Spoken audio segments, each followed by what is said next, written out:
It was supposed to be just another debate, another night of speeches, promises, interruptions, and applause. But on this stage, under the blinding lights, something unfolded that would leave an imprint on America's memory forever. The cameras were rolling, the country was divided, and two men stood at the center of it all, Donald Trump and Barack Obama. From the very first question, the clash was obvious. Trump leaned forward, restless, combative, eager to dominate. Obama stood tall, composed, waiting for his turn. It didn't take long before the tension snapped. One interruption came, then another. By the third, the moderator had lost control. By the fourth, the audience was unsettled. By the fifth, the debate had transformed into chaos. And then came the sixth interruption. Trump's voice cut through Obama's mid-sentence like thunder. He pushed past the rules, past the moderator, past the boundaries of respect itself. The moderator's hand went up in vain. His calls for order drowned beneath Trump's booming tone. The crowd murmured, shifting uncomfortably, some shaking their heads, others whispering to one another. 6 interruptions. 6 moments where arrogance trampled dignity. But in the middle of that noise, one figure remained unmoved. Obama did not fight for space. He did not raise his voice. His silence became heavier than Trump's words. His calm stare, his collected pause, were not signs of weakness. They were signs of control. Dignity was not being silenced. It was waiting. In that pause, the story of America itself was reflected. A battle between noise and truth, between the chaos of arrogance and the stillness of composure. The audience could feel it, even if they didn't yet know what was coming, because this was not the climax, not yet. The interruptions were building toward something greater, something unforgettable. 6 had already shaken the room, but the 7th would silence it. No one watching that night could predict how it would unfold. They couldn't know that in just a few seconds, the same man who had been interrupted again and again would deliver a line so sharp, so unshakably calm, that it would stop Donald Trump cold. And when it came, America would never forget it. America, in that moment, was standing on the edge of itself. The debate stage was not just another political theater. It was a battlefield for the nation's identity. The country was already fractured, split down the middle, wrestling with questions of race, immigration, economy, and morality. Every word spoken that night carried the weight of millions who saw their reflection in the man they supported. This wasn't policy versus policy. This was identity versus identity, future versus past. On one side stood Donald Trump, a man whose style was never about quiet persuasion. His power came from disruption. He thrived on dominance, on cutting through with force, on overwhelming his opponents until substance was drowned in spectacle. Aggression wasn't just a strategy. It was his language. To his supporters, it was strength. To his critics, it was chaos. But there was no denying one truth. Trump made every room his arena. And on the other side stood Barack Obama, whose entire career had been defined not by noise, but by patience. His style was deliberate, measured, calculated. Where Trump punched, Obama paused. Where Trump raised his voice, Obama lowered his tone. He knew that words were not weapons unless they were sharpened by control. To those who believed in him, he embodied dignity. He was the reminder that leadership could be calm without being weak, firm without being cruel. This contrast was more than a personality clash. It was the embodiment of America's struggle with itself. Was leadership about domination, about speaking the loud as est, about crushing the opponent? Or was it about listening, about steadiness, about carrying yourself with respect even when disrespected? That was the unspoken battle playing out under the lights. The air inside the hall felt different because the audience knew they weren't just watching two men. They were watching two Americas collide.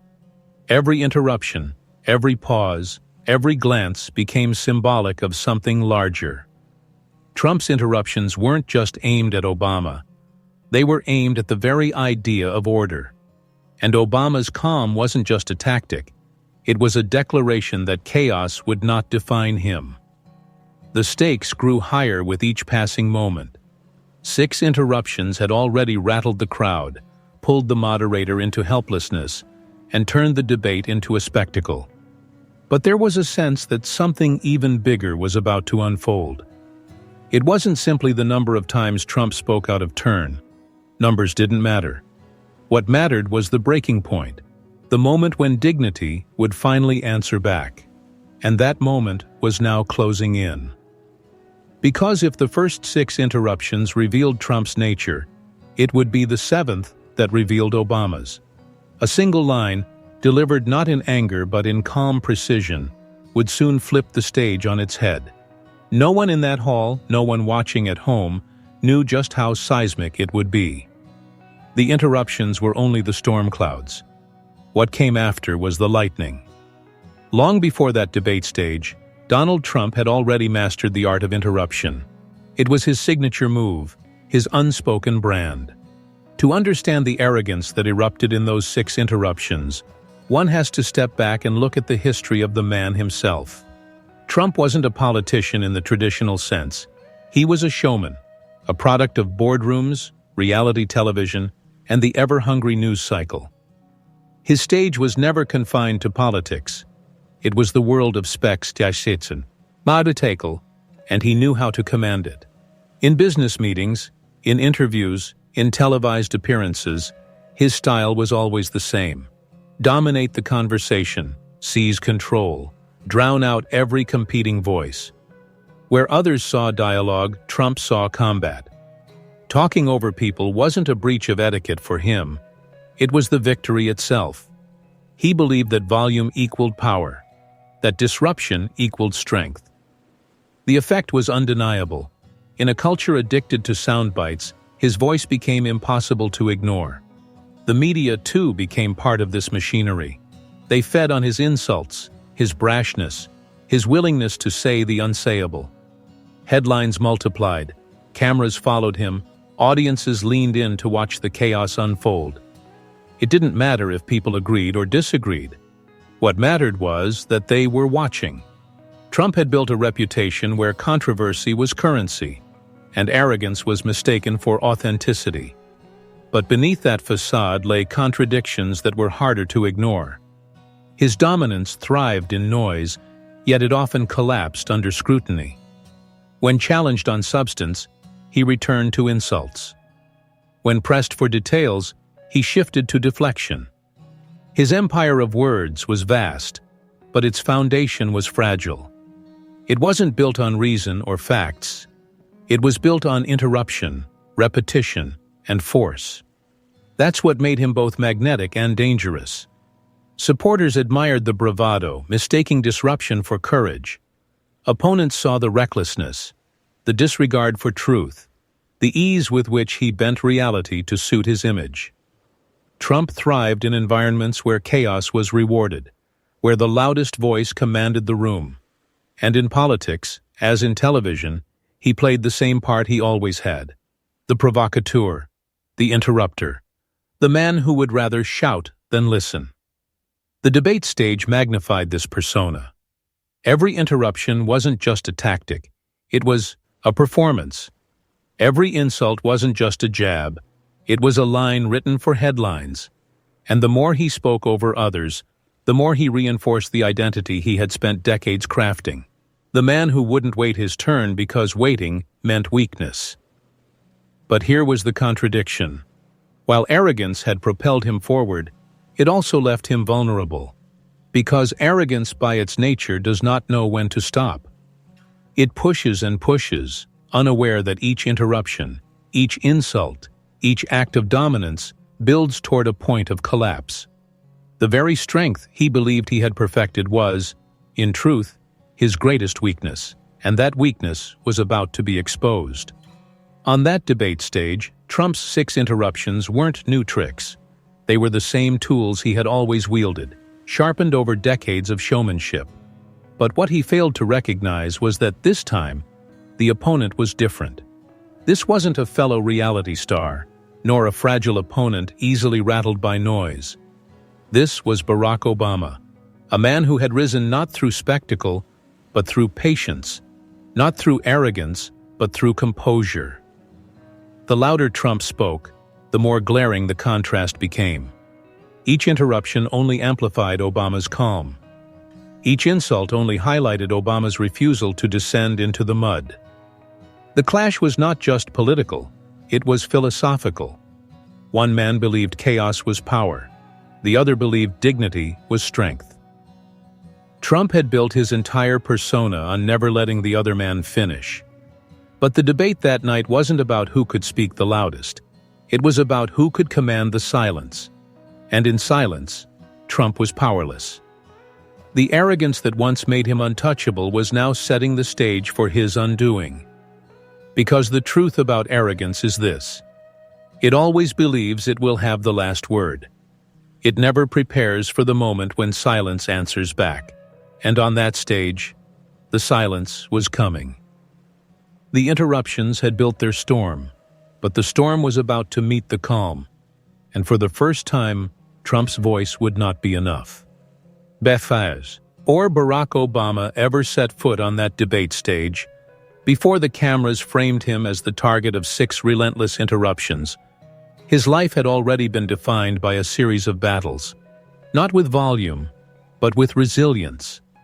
His story was never one of privilege or entitlement. It was a story of being the outsider, the doubter, the man who was told again and again that he did not belong, and yet somehow kept finding a way forward. Born to a Kenyan father and an American mother, raised in the swirl of different cultures and continents, Obama's early years were a patchwork of identity. He was never fully rooted in one world, never fully accepted in another. In classrooms, in communities, he often felt the subtle message whispered at him: "You are different."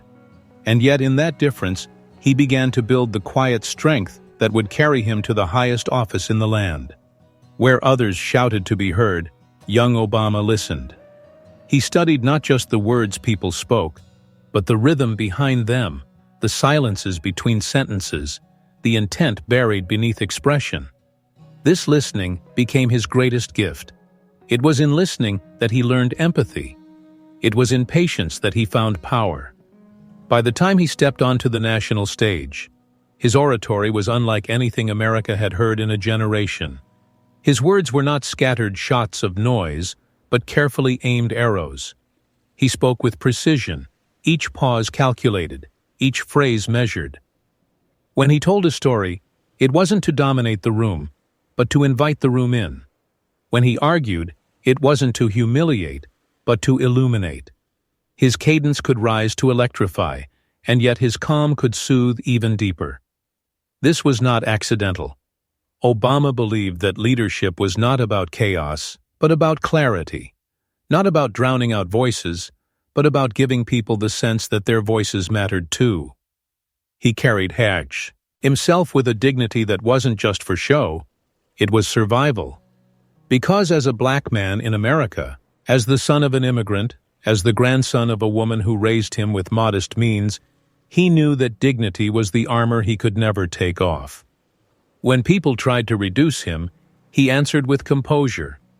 When opponents swung low with insults, he elevated the conversation. Even in the most hostile rooms, he found a way to speak without losing himself.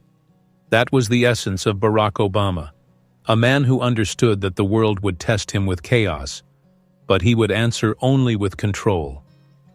This style wasn't without its critics. Some said he was too cautious, too careful, too unwilling to fight fire with fire. But what they missed was that restraint itself was his weapon. Where others exhausted themselves in anger, Obama conserved his energy. Where others raised their voices, Obama let silence sharpen his. He understood that dignity had a way of outlasting arrogance, that truth had a way of standing taller than noise. And it was this very composure that would make him uniquely prepared for the storm of interruptions Donald Trump brought to that debate. Because Obama had been interrupted before, not just in words, but in life. He had been told he wasn't American enough, wasn't experienced enough, wasn't tough enough. And each time he didn't outshout the doubt. He outlasted it. So when Trump leaned in that night, cutting across his sentences, Obama did what he had always done. He listened. He let the noise roll over him like waves against rock. His stillness wasn't surrender, it was patience. His silence wasn't weakness, it was calculation. He was waiting, measuring, storing the moment when calm would cut deeper than chaos. Because the truth was simple, Obama knew that leadership wasn't just about what you say. It's about how you hold yourself when someone tries to strip that voice away. And in the face of arrogance, his dignity became immovable. That debate stage would soon reveal it. Trump's arrogance was relentless, but Obama's patience was eternal. The interruptions would pile up, the noise would grow louder, but the calm would not break. And then, at the perfect moment, composure would transform into counterattack. A single line, delivered with the weight of patience behind it, would do what 6 interruptions could not. It would turn the room. It would silence the storm. It would prove that dignity, though quiet, was the sharpest weapon of all. And that composure, that patience, was seconds away from cutting through the arrogance that thought itself unstoppable. The night had already turned heavy, the air thick with expectation, when the first interruption came. Obama had barely begun outlining his response to a question on healthcare when Trump leaned forward, voice cutting through with the force of a hammer. "That's not true," he barked, seizing the moment, drowning out the cadence of Obama's carefully measured words. The audience jolted, startled by the sheer abruptness. The moderator raised a hand, signaling Trump to wait, but the damage was done. Obama stopped mid-sentence, eyes steady, posture unshaken. He did not retaliate. He simply paused, then continued, as though the storm had never touched him. The second interruption followed quickly, sharper this time, layered with accusation. Trump didn't wait for the moderator, didn't acknowledge the rules. He simply bulldozed in, his tone rising like static, insisting his voice dominate the moment. The crowd murmured, whispers of discomfort rolling across the auditorium. Yet Obama's composure remained intact. He tilted his head slightly, absorbing the chaos, then responded not with a raised voice, but with a calm explanation. If Trump's weapon was noise, Obama's shield was silence. By the third interruption, the pattern was unmistakable. Every time Obama began building momentum, Trump broke in, shattering rhythm, forcing the conversation into fragments. The moderator grew visibly frustrated, his voice thinning against Trump's booming interjections. "Please, let him finish," the moderator pleaded, but the interruptions did not stop.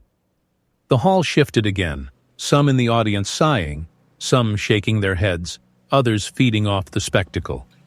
It was no longer a debate. It was a duel between dignity and arrogance. Live before millions. The fourth interruption landed heavier.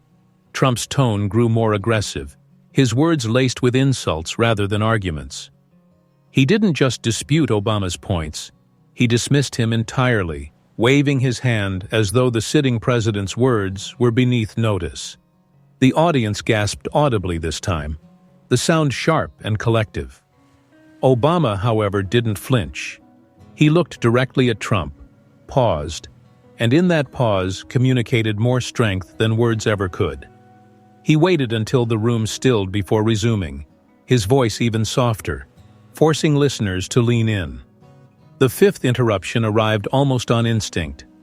Trump didn't even let Obama finish his first phrase before slicing in, louder, angrier, determined to control the narrative. The moderator's face flushed, his attempts at order evaporating into the chaos. It was clear, Trump wasn't debating, he was dominating. And yet each attempt seemed to highlight the same truth. No matter how many times he roared, he couldn't shake Obama's calm. Then came the sixth interruption. the one that tipped the room into unease. Obama was speaking about America's role in the world, carefully threading his points, when Trump cut in with another barrage. The moderator raised his voice this time, trying desperately to restore order. The crowd erupted into restless noise, some booing, some clapping, many caught between outrage and disbelief. 6 times now, the pattern had played out. 6 times Trump had tried to overwhelm, and 6 times Obama had absorbed the blow without retaliation. But the silence that followed the 6th interruption was different. The air shifted, tense, electric. The audience sensed it, the cameras caught it, and even Trump seemed briefly unsettled by how little his storm had moved the man beside him. Obama's composure had not cracked. He sat there, dignified, as though waiting for the precise moment when patience would turn into power. And that moment was closer than anyone realized. Because while the first 6 interruptions had drawn gasps and frustration, it was the 7th that would rewrite the night. The 7th would not end in murmurs. It would end in silence. The kind of silence that echoes louder than any shout. But then came interruption number 7, and everything changed. The 6th interruption had left the audience on edge, breaths caught somewhere between disbelief and fatigue. The moderator's hands twitched as if ready to plead for order, but his voice had already been drowned too many times. Then came the moment no one expected. The 7th time Trump lunged across words not his own. Obama had been mid-sentence, building a steady point about responsibility, about the fabric of American democracy being too fragile for arrogance. And then, like a storm breaking through a fragile window, Trump's voice shattered the rhythm once more. "Wrong, wrong again. You don't know what you're talking about, Barack." But this time, the rhythm did not bend. This time, Obama did not retreat into patience. He stopped. Not with the frustration of a man pushed too far, but with the stillness of a man who knew the power of silence. His head tilted slightly. His eyes, sharp and unwavering, lifted toward Trump, not as a rival, but as if staring down the very embodiment of noise itself. The audience shifted, murmurs faded. The moderator froze. Even Trump faltered for a second, surprised that his interruption hadn't landed as before. And then, calm as a surgeon, deliberate as a judge, Obama spoke. "You see," he said, voice steady, low, carrying across the hall like a current, "the loudest man in the room is often the one with the least to say." The words hung, suspended in the air, as though the walls themselves had caught them. Silence followed, not the awkward kind, but the charged silence of revelation. It was as if the entire debate hall realized simultaneously that something historic had just occurred. Trump opened his mouth to fire back, but the syllables caught in his throat. He blinked, jaw tightening, but no sound came. For a man who built his empire on bluster, it was the most unnatural state imaginable, speechlessness. The crowd for a moment didn't breathe. Then, as if a dam had cracked, the room erupted. Gasps turned into cheers, a swell of energy crashing against the stage. The moderator, stunned, leaned back as though relieved he'd just witnessed order restored, not by rules, but by dignity. Cameras caught every angle. Obama's calm stare, Trump's twitching lips, the audience rising to their feet in spontaneous applause. And in living rooms across America, people leapt from their couches, phones in hand, tweeting furiously. Within minutes, the line was everywhere. The loudest man in the room is often the one with the least to say. Hashtags blazed across timelines. #mic drop Obama. #loudest man. Memes were born instantly. GIFs looping the pause, the delivery, the stunned silence on Trump's face. On cable news, anchors broke their rigid posture, some chuckling, some wide-eyed, replaying the clip on loop. On conservative networks, there was scrambling, desperate attempts to reframe, but the moment was undeniable. One line had cut sharper than all of Trump's noise combined. And it wasn't just a quip. It was truth, universal, inescapable. For years, Trump had thrived on dominance by interruption, on volume as victory. But in a single sentence, Obama exposed the fragility beneath it all. He didn't shout back. He didn't trade insult for insult. He let the silence amplify his words until they drowned every ounce of arrogance on stage. The body language told its own story. Obama leaned back, composed, his hands folded loosely, his eyes steady as though the moment required nothing more. Trump shifted uncomfortably, tugging at his jacket, his bluster momentarily deflated. The crowd's energy wasn't his anymore. It had shifted permanently to the man who spoke less but said more. Social media did not just watch, it erupted. This is the debate-defining line. The clapback of the century. Dignity, chaos. The hashtags trended not just in America but worldwide. For a moment, the globe felt the pulse of American democracy beating stronger, reclaiming ground from arrogance. And yet, the true power wasn't in the audience's reaction, nor in the tweets or headlines that followed. It was in the way that silence lingered even after the cheer died down, the way Trump's attempted comeback faltered, the way every viewer knew instinctively that something deeper had been revealed, that arrogance had finally met the one thing it couldn't overpower: composure. Obama didn't gloat. He didn't push further. He simply resumed, his tone unchanged, as though nothing extraordinary had occurred. But that restraint only deepened the impact. He had delivered a strike without theatrics, without raising his voice, a mic drop that didn't need a mic thrown. Historians would later call it one of the sharpest moments in modern political debate. Commentators would compare it to the great orators of the past, to the lines that outlived speeches. But in that room, it was simpler. One man's arrogance had been exposed by another man's calm. Trump tried, of course, to regain footing. He muttered about weakness, about fake eloquence, but his words stumbled.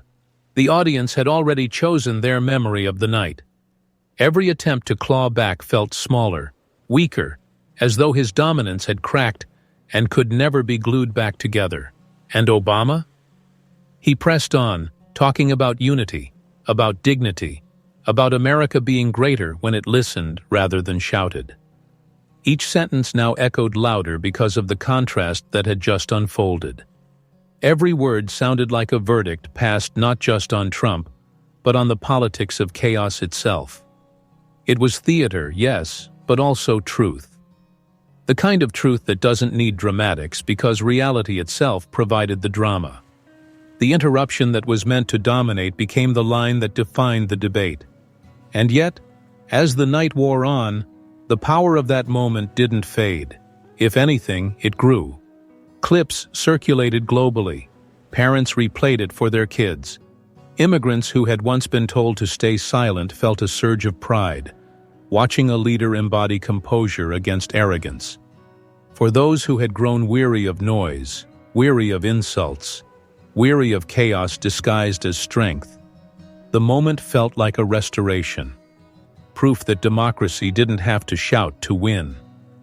Proof that dignity could stand taller than bluster. Proof that sometimes the sharpest weapon isn't volume, but restraint.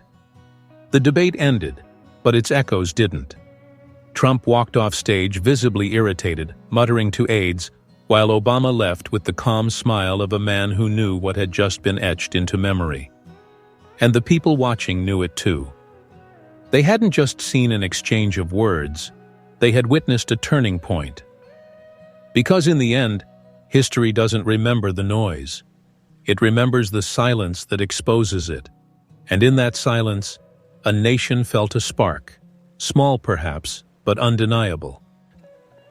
That maybe, just maybe, dignity still had the power to prevail. The room had barely caught its breath when the clip began its second life online.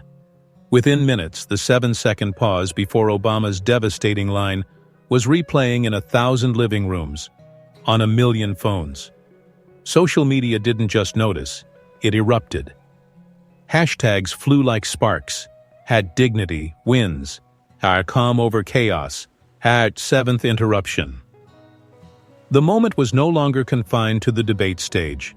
It was everywhere, shaping the national mood in real time. On Twitter, disbelief turned to exhilaration. "Did you see that? Obama just silenced him with one look," a user wrote, racking up thousands of retweets in under an hour. Another chimed in, "That's the America I believe in. Grace under fire. Composure in the storm." Memes were born instantly. Screenshots of Trump frozen mid-sentence contrasted with Obama's unflinching gaze. Instagram flooded with stylized edits, turning a debate into a cultural artwork. TikTok remixes layered music over the clip, replaying the silence like it was the drop in a song. By midnight, the networks had picked it up. Anchors spoke with a mix of awe and disbelief, looping the footage as though they too could not get enough. "You're looking at what many are calling the turning point," one declared, leaning into the gravity of the moment. On another channel, a political analyst shook his head slowly, almost reverently. "I've covered debates for decades. I've never seen anything like it. Silence has never been so loud." Celebrities weighed in as if responding to a cultural performance, not just politics. An acclaimed actor tweeted, "This is why restraint is the highest form of power." A Grammy-winning singer posted a clip with the caption, "Sometimes dignity is the mic drop." Even athletes chimed in, comparing the calm put-down to a buzzer-beater shot in the final seconds of a championship game. It wasn't just political theater anymore, it was pop culture currency. But the shockwaves didn't stop with the famous. In kitchens and cafes, on subway rides and late-night phone calls, everyday Americans were talking about it. Parents told their kids about the value of patience. Teachers referenced it as an example of leadership in classrooms. A construction worker in Ohio told a reporter, "Man, it felt like he was speaking for people like me, tired of all the shouting." A grandmother in Texas said, "It reminded me of when my pastor says, 'Oh, don't answer anger with anger.' He just lived that on the stage." America, in that instant, remembered something it had been in danger of forgetting: that democracy depends not on domination, but on dialogue. That leadership is measured not by how often you interrupt, but by how deeply you inspire. And so the moral crystallized. In an era of endless noise, when arrogance struts as if it were power, silence and composure can still change the course of a conversation, a culture, even a country. It was never about the seventh interruption. It was about what happened after. When arrogance finally met its match, not in anger, but in dignity. And in that moment, the storm was silenced not by force, but by truth. Every replay seemed to grow larger in meaning. What had begun as another chaotic debate exchange transformed into something far more symbolic. Commentators began to frame it as a parable of modern politics: noise versus dignity, bluster versus composure. The interruption that had been meant to dominate had backfired, becoming a mirror reflecting a deeper truth. And America, weary from division, could not look away. On late-night shows, comedians didn't even need punchlines. They simply played the clip, letting the silence itself draw the laughs and applause. "That right there," one host said, grinning, "is how you parent a toddler without saying a word." The audience roared, not just with humor, but with catharsis. For a nation exhausted by daily drama, the clip delivered both relief and vindication. And so history will not remember the interruptions. It will not remember the noise, the bluster, the desperate attempts to dominate. What it will remember is the silence that followed, and the calm words that cut deeper than any insult ever could. Because this was never just a debate between two men. This was a battle of symbols. One stood for arrogance, interruption, and chaos. The other stood for patience, dignity, and truth. And in the clash between them, America witnessed something unforgettable. That dignity is not fragile, it is unbreakable. This is why that moment lives on, replayed across screens, etched in memory, repeated in whispers and headlines. It wasn't just political theater. It was a mirror of who we are and who we aspire to be. So now, the choice is yours. What voice do you follow in your own life?